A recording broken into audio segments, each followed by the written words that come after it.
All right, welcome back, everybody. We are going to start on to week 2, agenda and assignments. Hopefully, week 1 went well for the biology students. You were able to get caught up with Unit 7, get all those assignments done for Unit 7, and then you were able to take that online quiz. And hopefully, it went well. Should you have all your notes and everything in front of you? So, hopefully, we did pretty good on that. Let's jump into week 2. A couple new things coming this week, so I want to make sure we go over these things. So let's go to our online notebook. All right, this is what we got going here. Online week 2, you're going to be getting new information this week. And because you get new information this week, I am going to be running office hours Monday through Friday from 2 to 3 p.m. If you have access to this online notebook, then you're able to click right where it says click here. At that time, just click here and it'll take you into the Google Meets conference. If you don't have access to that, then I would get this information down right here. This is the link into Google Meets through any phone or computer. And if that's not working, and you just want to call in and listen in on the conversation. I haven't done a call in on Google Meets before, but say you can do it, so I would give it a shot. So there's the phone number, and then there's the PIN number that you would have to enter once you hit the phone number. Okay, so again, 2 to 3. What it's going to be like is just like office hours are at a college, it'll be me there. If it's me by myself, I'll just be sitting there waiting for folks to come on in. It won't be me by myself though, because it's going to be a tutor as well. We have some folks from UCSD that are getting some credit for their classes, and they're going to be there as well. In fact, I'm hoping that the tutor will take a good portion of the questions and be able to help you out as best they can. If for some reason they can't help you out, then I'll be there, of course, to answer any questions that might come your way. Also, if you want to talk to me instead of talking to a tutor, again, you can call me, you can text me, you can send me a Jupiter message. Just like all the other office hours this week, where between 1:30 and 3, I'll be checking my messages just to make sure. I usually check them throughout the day anyway, but I just want to make sure that I'm there between 1:30 and 3 should you need any help. Okay, so that's how you get help this week. The office hours, you can continue to send Jupiter messages, or you can text me or even call. All right, what are we learning this week? So we're going to be starting on some new information. Topics this week, we're going to be talking about viruses. Kind of necessary, don't you think, considering what's going on in the world? Need to know a little bit about how viruses work. And I just don't think I would be a very responsible biology teacher if I didn't spend some time talking about what a virus is and how it works. So that's what we're going to be dealing with this week. What is a virus? How do they work? What's a viral infection mean? What's going on in your body? And then how are viruses different than bacteria? These are two things that people get really mixed up with a lot of times when they go to the doctor, and the doctor says, oh, you got this or you got that. And they might have a virus and they ask for antibiotics, and the doctor just looks at you funny. And it's like, why? Because the antibiotics aren't going to do anything for a virus. They'll kill bacteria, they won't do anything for a virus. So it's good to understand that. And probably if you're keeping track of the news this time around this spring with all the coronavirus, you're probably hearing words like vaccine, you're hearing words like antibodies, you're hearing words like antibiotics, maybe, immunity. Like, what is all that stuff? How does that work? How does your body actually fight off the virus? And why is it that some people can fight off this virus with almost no symptoms? Excuse me. And why is it that some people are having a tremendously hard time with this virus, sick for 2-3 weeks in a row, and some people even to the point where it's causing death with some folks, which is really unfortunate. Why is that? Why is it some people are different than others? Well, it has to do with your immune system, and so we're going to learn a little bit about that as well. Okay, so that's what's here in the description. Talks about some of the basic things that people think about what's going on right now with the coronavirus. It's like the flu. It is not like the flu. It is much more deadlier than the flu. People keep quoting numbers about the flu, and it's like, yeah, the flu has been killing a lot of people. Yeah, but this thing is going to kill a lot more people than the flu by the time it's done. The flu happens all year round. This just got started. It only affects old people. That is not true. Or underlying medical conditions. No, there's been young people. There's even been some deaths from people below the age of 20. So you got to be careful. 80% of people have mild symptoms. Not necessarily true. This is much to do about nothing. I'm entitled to do what I want. The one that seems to be happening with a lot of young people your age, this won't affect me. I have a really good immune system. You do have a good immune system usually at your age. And you may be able to fight this thing off, but it ain't going to be no peach ride. You're going to be sitting at home, and people are talking about fevers for like 6-7 days straight, like coughing to the point where you just feel like you're going to throw up. And there's even studies now that are showing that even people who get back from the coronavirus are, they have lung damage, like as if they were like, doing something to their lungs, like smoking cigarettes or something like that, that's going to be with them for the rest of their life. So you don't want this thing. Even if you could not die from it, it's still a horrible, horrible disease. So, do what you can to stay away from this thing. Okay. After you read the description, this video that I'm shooting right now will be linked up right there. What do you need to accomplish this week? All right, that's what's here in yellow. Make sure you log on to Jupiter Grades at least once per week. That's almost impossible to do if you're doing your work. I mean, because you're turning everything in through Jupiter. So just make sure that you get in there once a week. You're going to be doing 2 things on 1 sheet of paper. You're going to be doing some prior knowledge questions, and then you have 1 essential question this week. Do them both on the same sheet of paper. Take a picture of it. You're going to do something called a Venn diagram. I believe we've done that in class, although students that came to me second semester, you might not have done that with me. I have a video showing you how to do it. Take a picture of it, turn it in. You have a concept map this week, but it's much shorter than our typical concept map. I think it's like 12 words, 10 words, something short, okay? Just because you're going to get a lot of new vocab this week, and I want you to break it down. And then, as always, you're going to have a quick online quiz at the end of the week. I think I have it at 14 questions, so much shorter than what you had last week. Last week was like 31, 33. If you're not sure how to turn these assignments in through pictures, there's a nice video there that shows you how to do it. Click on that. I've given a video on how to upload stuff into Jupiter.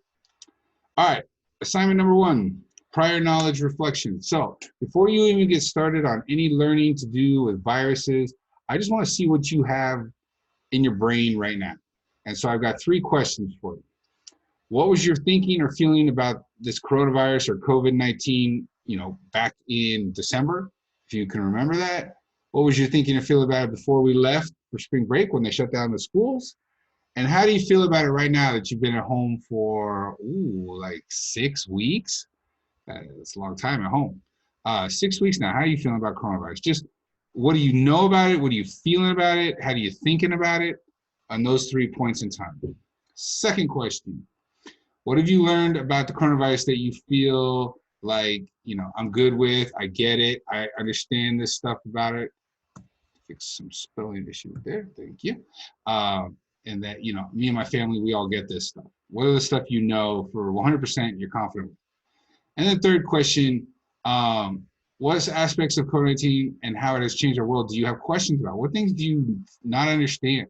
Maybe you don't get this whole flatten the curve, or why is it 6 feet? Why is it not 5 feet? Why do we have to do social distancing? Why are they not letting me go sit in a restaurant? Like, maybe you have questions about those things. And anything you have, that'd be question number 3. So what's your feeling about it? What do you know about it? What questions do you still have? Boom, boom, boom. 3 things. I'm looking for, like a small paragraph, probably somewhere around 5 to 7 sentences, roughly. Okay? So that's on 1 sheet of paper. Okay, assignment number 2, Venn diagram. So if you've never created a Venn diagram before, it is basically 2 circles that are overlapping each other. And it's basically a visual to compare and contrast 2 different topics. What are our 2 different topics? We're going to talk about virus versus bacteria. So you may know some stuff about it already. Maybe you don't know anything about it. So if you look right here, I got a whole slew of videos.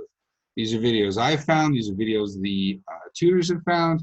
I have an article that talks about the difference between bacterial and viral infections. This is information for you. This is for you to go access and figure out on your own, learn something on your own without somebody guiding you through it. Okay, virus and bacteria. And then from that, all these videos and articles, you're going to say, these are the things that are just for a bacteria. These are the things that are just for a virus. And these are the things that they have they both have, or they have in common. And so my suggestion would be to create your Venn diagram before you watch the videos. And then as you're watching the videos, if something comes up in the video and goes like, oh, bacteria, you know, are the size of a cell, but viruses are very, very, very small. I might like pause my video, write that down in those two different spots. Or if it says like, oh, both viruses and bacteria contain DNA and sometimes RNA, you go, oh, okay, pause the video.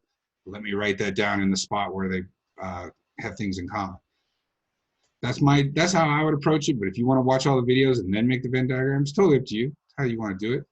But once you make that Venn diagram, that's what you're going to turn it. Again, if you've never made one before, there's a video right there that says this is how to create one. So that's assignment number 2. Assignment number 3. Okay, so you watched a whole bunch of videos. I give you an essential question right here. It says, using the examples of a virus attacking a bacteria in the video, explain how a virus can use a cell to make more copies and spread. So I'm looking for the step-by-step here. Like, first it does this, then it does this, then it does this, then it does this. Okay? Your answer should include these words: DNA, lytic cycle, virus shell, virus parts, burst, and spread. I'm keeping it pretty basic. I'm not expecting you to put too much vocabulary into the answer, just because this vocabulary is going to be new and I'm not there to go over it with you.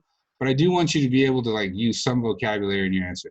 And this should be just like all the other essential questions we did in class in our notebook. You know, complete sentences, use a diagram if you want to use a diagram, explain it in as much detail as possible. Again, you can write this thing while you're watching the video. That's the beauty of it. You don't have to do it off the top of your head. Where do you write this? On the same sheet of paper as you did for this reflection. So when you wrote the answer to these 3 questions in a paragraph, I would skip a line or skip a couple lines and then put a new title, says essential question, and then I would write my answer to the essential question on the same piece of paper. You're going to turn those in together on one picture. Okay, so assignment 1 and assignment 3 on the same piece of paper. All right, assignment 4, concept map. Okay, so again, if you're not sure how to make a concept map at this point, I've got a video for you right there. Give you a bunch of more videos. Now, this is how your immune system works, okay? What are antigens? What are antibodies? What are vaccinations? How do vaccinations work? How does an antibody test going for the coronavirus? Because that's major important to us getting out of this stay-at-home business. And so these videos, again, are information. You're going to have to watch them and learn from them. Okay, it's not something you just push play and then like do something else. Like, you got to watch it. You got to like listen to it. Try to understand it. As you're watching the videos, keep these words in mind. Here are your concept map words. Like 1, 2, 3, 4, 5. Oh, there's 10 words. What a piece of cake.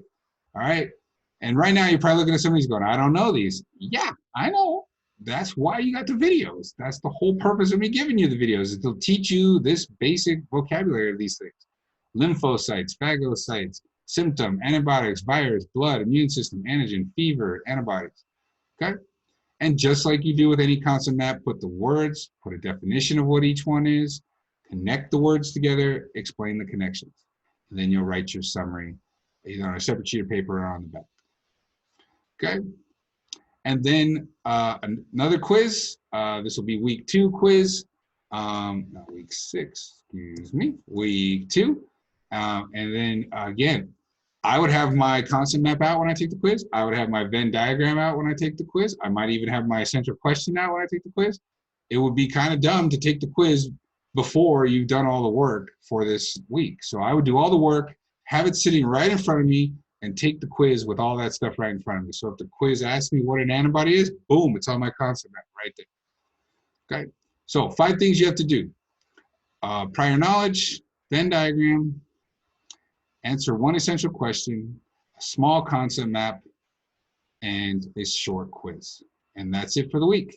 When is this all due? It's all due by the following Monday, which I believe is May 4th, I want to say. 8 a.m. in the morning. You should be able to get it in by then. You want to do it all at the beginning of the week? Great. You want to do it all that weekend? Great. Just get it done by the following Monday. And that's it. Don't forget about office hours, Monday through Friday. If you got questions, that's the best time to just log on with a video conference and say, hey, Mr. Charlton, I didn't get the whole antibodies thing. Can you help me with that? Hey, Mr. Charlton, like, I didn't get like something I saw in the video. Okay, that's a good time to ask. I'll do the best I can to answer your question. All right, that's week 2, folks. It's in the books, and it's all designed to help you improve your grades. All right, have a good one.